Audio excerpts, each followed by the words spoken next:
घरचा तंत्र आणि घरचा वैद्य, घरचा तंत्र आणि घरचा वैद्य या दोन्ही चॅनलमध्ये मित्रांनो सर्वांचं स्वागत आहे. आज तुम्हाला मोहन वशीकरण टिळक तुम्हाला सांगणार आहे.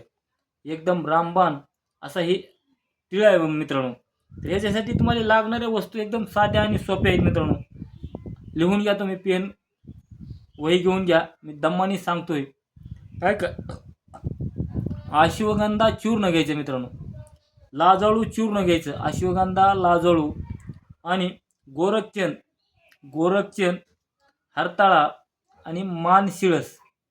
परत एकदा सांगतो, अश्वगंधा, लाजाळू, गोरक्षण, हरताळा आणि मानशिळस ही सर्व समप्रमाणात चूर्ण करून घ्यायचे मित्रांनो. चूर्ण केल्यानंतर तुम्हाला काय करायचं, ही सर्व चूर्ण करताना स्वाहाचा जप करीत एकदम बारीक चूर्ण करायचे.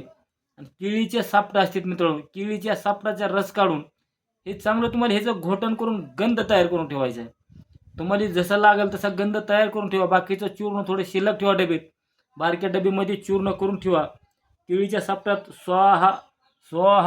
स्वाहाचा जप करीत तुम्हाला जप करून ती गंध तयार करून ठेवायचा आहे. आणि ज्या टायमाला तुम्हाला कुठं बाहेर जायचे कामाला धंद्याला, त्या टायमाला स्वाहा म्हणत तुम्हाला कपाळाला टिळक लावून जायचे मित्रांनो. मोहरचा बघितल्या त्या क्षणाला मोहित वशीकरण होतो. तुमचं नाही होणारी कामं, नाही होणारी गोष्टी ते मोहरचा माणूस करून देतो मित्रांनो. एकदम साधा आणि सोपा आहे वशीकरण मोहन टिळक आहे. त्याचपायी कृपया सर्वांनी करा आणि हे व्हिडिओ प्रत्येकापर्यंत पोहोचवा. साधा आणि सोपा प्रत्येकापर्यंत पोहोचवा.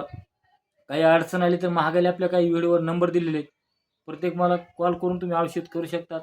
जेवढा होईल तेवढा व्हिडिओ शेअर करा, लाईक करा, घंटीचं बटन दाबा. परतच आपण लवकर दुसऱ्या एका व्हिडिओमध्ये भेटू मित्रांनो. नमस्कार, राम राम.